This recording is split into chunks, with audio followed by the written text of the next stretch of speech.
ऋषि मुनियों की पावन धरती, देश धर्म का नाता है। कहते सारे लोग यही हैं, गो हमारी माता है।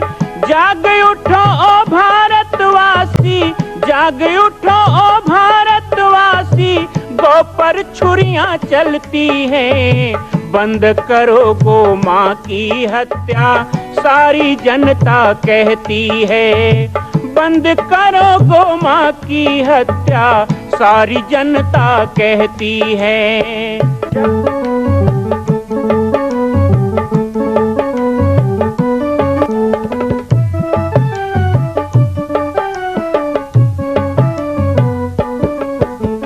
जगह जगह पर बूचड़ खाना, लाखों गौएं कटती हैं। किसे सुनाए व्यथा हमारी, नैना नीर बहाती हैं। रक्षा करना गौ माता की, रक्षा करना गौ माता की, गीता ज्ञान सिखाती है। बंद करो गो माँ की हत्या, सारी जनता कहती है। बंद करो गो माँ की हत्या, सारी जनता कहती है।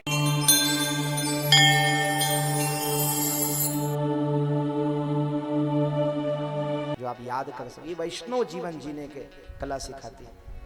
अतुन भी तोड़े तो उसको प्रणाम करने, मिट्टी को लेना तो प्रणाम करना, सूर्य को प्रणाम करना। क्यों? क्योंकि ये पंच प्रकृति भगवान का रूप है, ये भगवान है, इसलिए अग्नि का सम्मान करो। हमारे गांव घर में जब भोजन बने तो पहला ये थोड़े आप यज्ञ में स्वाहा स्वाहा स्वाहा कर रहे हैं, वही यज्ञ है। आपके घर में नहीं होता, माताएं नहीं करती।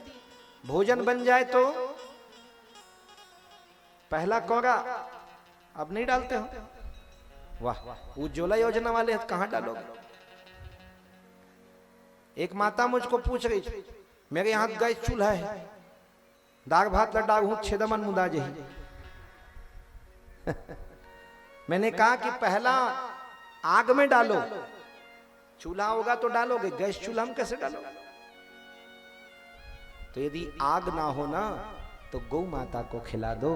गाय को खिलाना साक्षात यज्ञ में आहुति देने के समान है। समझ लो, क्योंकि गाय के मुख में अग्नि है। गाय के मुख में अग्नि का वास है, गाय के पृष्ठभाग में वायु का वास है, गाय के पूंछ में शनि कुमार, गाय के गोबर में लक्ष्मी, गाय के मूत्र में साक्षात गंगा विराजमान, गाय के सींगों में, गाय के दंथुने में, गाय के मुख में, गाय के आंख में सूर्य चंद्र विद्यमान, गाय के कंठ में सरस्वती विद्यमान। सब देवी देवता तो उसमें है। इसीलिए तो गाय दिया है ऋषि मुनियों ने आपको, जिसको आप बाहर निकाल दिए हो। यही यज्ञ यही है। नहीं, आप चूल्हे में जो भोजन डालोगे वो भी यज्ञ है। बलिश्रवे करना, पंच कवल कर जीवन लागे, 5 कौर निकालना।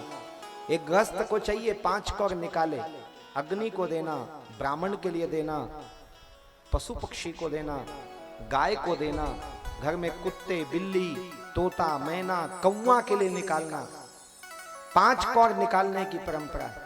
और यदि किसी अलग अलग नहीं निकाल सकते तो केवल भोजन बले तो पहली रोटी गाय को दे दो तो सबको मिल जाता है। एक ही साधे सब सधे, हम तो ये कहते हैं, एक ही साधे सब सधे।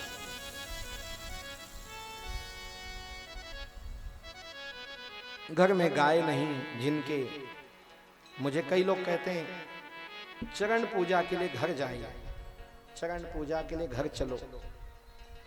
जाते हैं, ऐसी बात नहीं, जाना है ठीक है भाई। संत यदि सदग्रस्त के घर में चरण ना रखे ना जाए, क्योंकि बहुत सी विघ्न बाधा आपके घर में होती है। कुछ आसुरी तत्व होते हैं, कुछ बाहरी हवा होती है, कुछ ऐसे पितर भी होते हैं, है ना। जब संत आपके घर में आए ना तो घर आपका हल्का हो जाता है। क्यों? क्योंकि ये जितने भी होते हैं ना वो संत का दर्शन करके मुक्त हो जाते हैं, तो आपका घर रिक्त हो जाता है और वो पवित्र हो जाता है। इसलिए कभी कभी संतों के चरण पड़े, संतों का पांव धुलाओ, घर में पूजा करो, सम्मान करो। कोई भी संत हो, कोई भी पंथ का हो, हम गलत नहीं कहते, संत से जो दूसरे के हित में लगा हो वो संत है। लेकिन हमें कुछ लोग कहते हैं तो हम तो कह देते हैं, घर में गाय हो तो ले चलना, चरण पूजा के लिए आए हो तो हम ये नहीं कहेंगे कि 11,51 दोगे तब जाएंगे, हम ये नहीं कहेंगे धोती नारियल है तब जाएंगे, हम ये नहीं कहेंगे कि अच्छा सोफा सेट है तो जाएंगे, लेकिन घर में गाय ना हो तो नहीं जाएंगे। जिस घर में गाय नहीं उस घर में हम नहीं जाएंगे। ये गांव के लिए।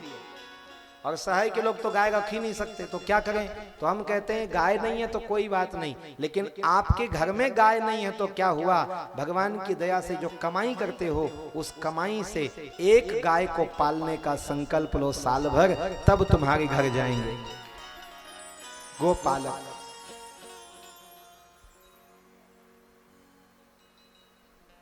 अब उसके घर तो बिल्कुल नहीं जाते जो कुत्ता पालता है।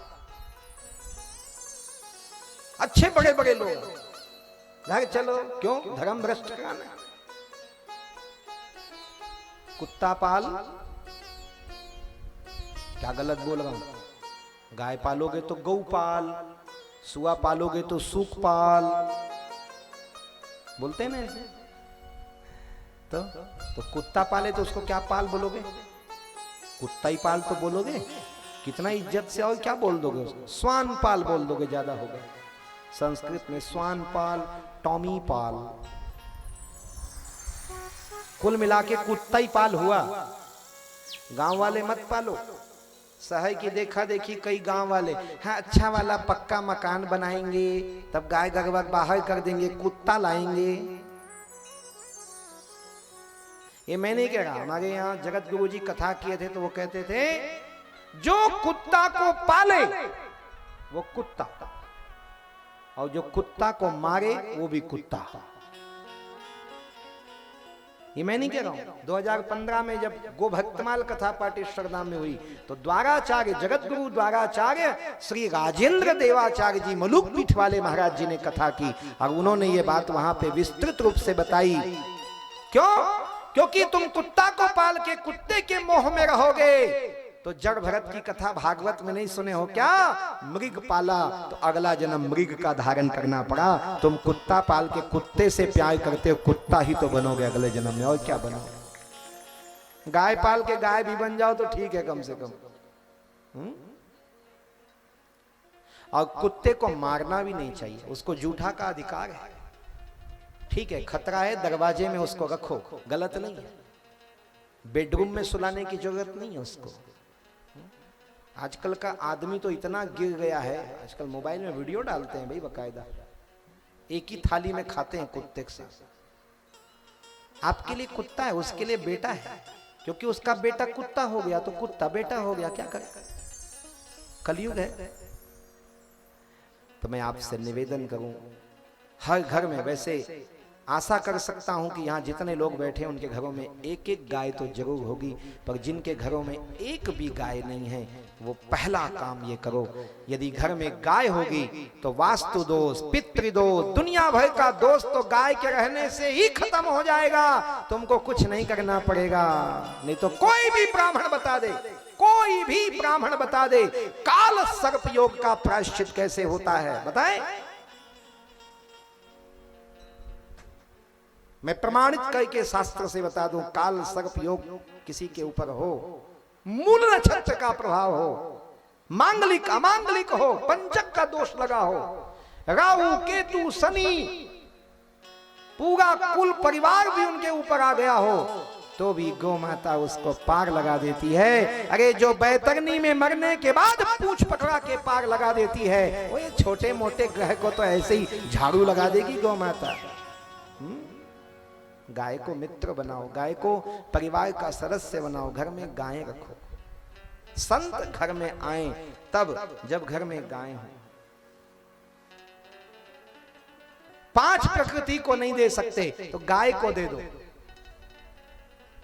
गाय को भोजन कराया, समझ लो सबको भोजन हो गया। गाय को पानी पिलाया, सूर्य को पानी चढ़ गया। गाय को नहलाया, शिव का अभिषेक हो गया। गाय को रोटी दी, कन्हैया ने खा लिया।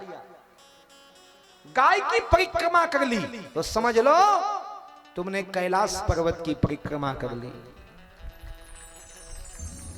अरे यहां तक है कि किसी मरने वाले के मुंह में डालने को गंगा जल ना मिल रहा हो तो गौ माता का मूत्र उसके मुंह में डाल दो तो भी उसको मुक्ति मिल जाए।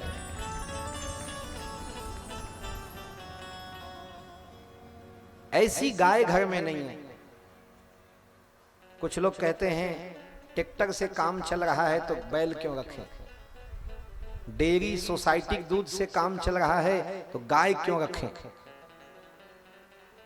आपके गांव में भी शिव मंदिर बनाओगे ना तो शिव जी तो बैठा देना, नंदिया बैला मत बैठाना। उसके जगह कोई सेकंड हैंड लूना नहीं तो होंडा रख देना आगे। काम चल रहा है तो नंदिया बैला क्यों बैठाना, काम चलाओ। चाहे कितनों हार्वेस्टर, थ्रेसर, ट्रैक्टर, दुनियादारी ले आओ, लेकिन गाय और बैल के बिना, गोबर गोमूत्र के बिना आपका काम नहीं चलेगा। इसलिए नदी का सम्मान, पर्वत का सम्मान, धरती का सम्मान, सूर्य को प्रणाम करना, शिव को जल चढ़ाना, तुलसी को स्नान कराना, घर में अग्नि अर्थात दीपक जला के रखना। पहले हमारे गांव में आग नहीं बूझता था, आज भी नहीं बूझता है। कई माताएं तो कभी भी अपने घर में माचिस से आग नहीं जलाती थी, जिसके घर में आग होता वहां से ले आती थी, वही आग घर घर में घूमता था। ये हमारे गांव की परंपरा रही है। भूल गए क्या?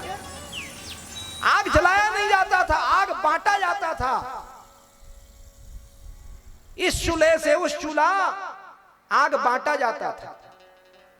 इसका मतलब आग कभी जिस घर में आग नहीं बूझती और जिस घर में पानी खत्म नहीं होता, उस घर में कभी दरिद्रता नहीं आती। यह हमारे शास्त्र का कथन है। मां कौशल्या की पावन जन्मभूमि छत्तीसगढ़ प्रांत में बालोद जिला में स्थित है श्री सर्वसिद्ध शक्तिपीठ जामड़ी पाटेश्वर धाम। परम पूज्य सद्गुरुदेव राजयोगी बाबा जी की तपस्थली श्री पाटेश्वर धाम और विश्व के अद्वितीय मां कौशल्या जन्मभूमि मंदिर निर्माण का दर्शन करने और इसी प्रकार समसामयिक विषयों पर अपना ज्ञान वर्धन करने के लिए और 10,000 गायों के लिए बनने वाले श्री हनुमान नंदीशाला गो अभ्यारण्य का समाचार प्राप्त करने के लिए आप सभी देखते रहें YouTube चैनल पर राम बालक दास, और हमारे चैनल को आप सभी सब्सक्राइब करें, घंटी का बटन दबाएं ताकि आप सूचनाओं से जुड़े रह सकें। जय श्री राम, जय गौ माता, जय गोपाल।